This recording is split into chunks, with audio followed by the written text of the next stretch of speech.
হচ্ছে সেই gazette notification যেটা কালকের ডেটে ভারত সরকার বের করেছে এবং যেটা আজকে সামনে এসছে এবং সবাই জানতে পেরেছে আজকে যে এরকম একটা গেজেট নোটিফিকেশন গতকালের ডেটে ভারত সরকার বের করেছে।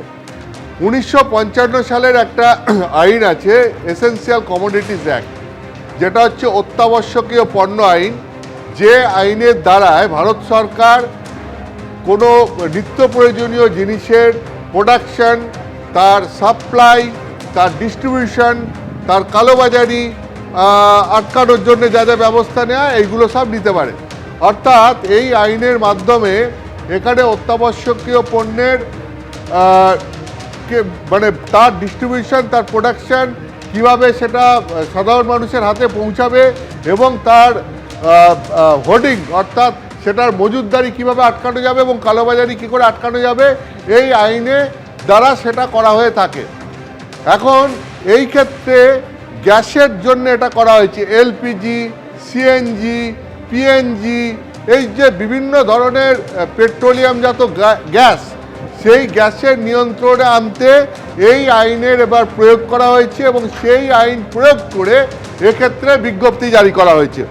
বিজ্ঞপ্তি জারি করার মূল উদ্দেশ্য কি? বিজ্ঞপ্তি জারি করার মূল উদ্দেশ্য হচ্ছে যাতে এই পশ্চিম এশিয়ায় যে যুদ্ধ পরিস্থিতি, এই যুদ্ধ পরিস্থিতির জন্য হরমুজ প্রণালী সেটা বন্ধ হয়ে রয়েছে, যেখান দিয়ে ভারতবর্ষে যে পরিমাণ ক্রুড অয়েল আসে তার 50% আছে, সেই ক্রুড অয়েল আসতে পারছে না। অর্থাৎ মানে খুব স্বাভাবিকভাবে বলতে গেলে পরে যে ক্রুড অয়েলের যোগানে এই মুহূর্তে ভাটা পড়েছে, ফলে দেশের তৈল শোধনাগারগুলো থেকে যে পরিমাণ তেল উৎপাদন হওয়ার কথা বা এই লিকুইড পেট্রোলিয়াম গ্যাস উৎপাদন হওয়ার কথা সেটা মোটেও হচ্ছে না। ফলে তার নিয়ন্ত্রণ না নিয়ে আসা গেলে পরে এক্ষেত্রে জনজীবনে প্রভাব পড়তে পারে, যে প্রভাব ইতিমধ্যে পড়তে শুরু করে দিয়েছে। বিশেষত গ্যাসের ক্ষেত্রে পড়তে শুরু করে দিয়েছে।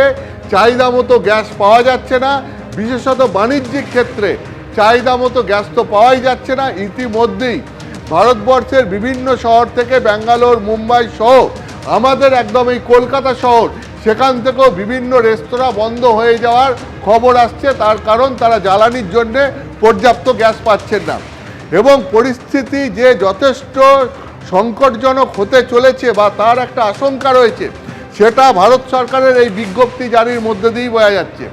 এই বিজ্ঞপ্তিতে মূলত কি বলা হয়েছে? এই বিজ্ঞপ্তিতে মূলত বলা হয়েছে যে 4টি ক্ষেত্র তারা প্রায়োরিটি দেবে এবং এই অগ্রাধিকারের তালিকায় কিভাবে রাখা হয়েছে। প্রথম বলা হচ্ছে এই অগ্রাধিকারের তালিকায় রাখা হচ্ছে সাধারণ বাড়ির রান্নার গ্যাস এবং একই সঙ্গে যানবাহনের জন্য যে গ্যাস দরকার হয় অর্থাৎ সিএনজি, সেই সিএনজি, এলপিজি, সিএনজি বা ডোমেস্টিক পাইপ ন্যাচারাল গ্যাস মানে যেটাকে পিএনজি বলা হয়, এইগুলোর সাপ্লাই যাতে স্বাভাবিক থাকে, 100% থাকে, সেটাতে সবথেকে বেশি গুরুত্ব দিতে হবে।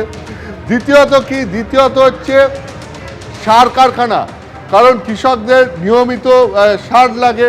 এই রাসায়নিক সার কারখানায় যে গ্যাস সাপ্লাই সেইটা যাতে ঠিক থাকে, অন্তত গত 6 মাসের গড় হিসেব অনুযায়ী 70% সাপ্লাই যাতে বজায় থাকে, তার জন্য অগ্রাধিকারের তালিকায় এই সার কারখানাগুলোকে দ্বিতীয় স্থানে রাখা হয়েছে।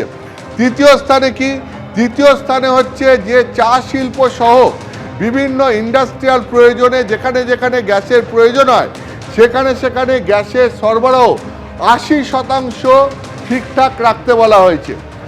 এরপর চতুর্থ কি? চতুর্থ হচ্ছে অগ্রাধিকারের তালিকায় রাখা হয়েছে সিজিডি অর্থাৎ সিটি গ্যাস ডিস্ট্রিবিউশন, মানে মূলত শহর কেন্দ্রিক কমার্শিয়াল গ্যাস বা ইন্ডাস্ট্রিয়াল গ্যাসের যে প্রয়োজন বিভিন্ন ক্ষেত্রে, এর মধ্যে হোটেল, রেস্তোরাঁ সহ বিভিন্ন ব্যবসায়িক ক্ষেত্র আসবে, সেই সমস্ত জায়গাতেও যাতে 80% সরবরাহ ঠিকঠাক রাখা যায় সেটাকে অগ্রাধিকারের তালিকায় চতুর্থ জায়গায় মানে 4 নম্বর জায়গায় রাখা হয়েছে, চতুর্থ স্থানে রাখা হয়েছে।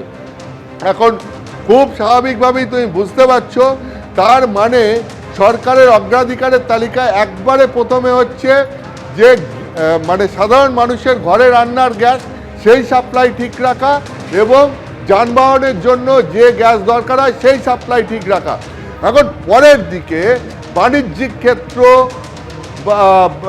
এইগুলোকে অগ্রাধিকারের তালিকায় পরে রাখা হয়েছে। ফলে তুমি বুঝতেই পারছো স্বাভাবিকভাবেই এই বাণিজ্যিক ক্ষেত্রে ইতিমধ্যেই এগুলোর প্রভাব পড়তে শুরু করেছে এবং যুদ্ধ শুরু হয়েছে 10 দিন হলো আজকে। এই 10 দিনে যদি এই পরিস্থিতি হয় এবং যে পরিস্থিতি এখন আমরা দেখতে পাচ্ছি, যদি এই যুদ্ধ পরিস্থিতি চলতে থাকে তাহলে আগামী 10 দিনে পরিস্থিতি যে আরো ঘোরালো হয়ে উঠবে সেটা আর বলার অপেক্ষা রাখে না। এবিপি আনন্দ, এগিয়ে থাকে, এগিয়ে রাখে।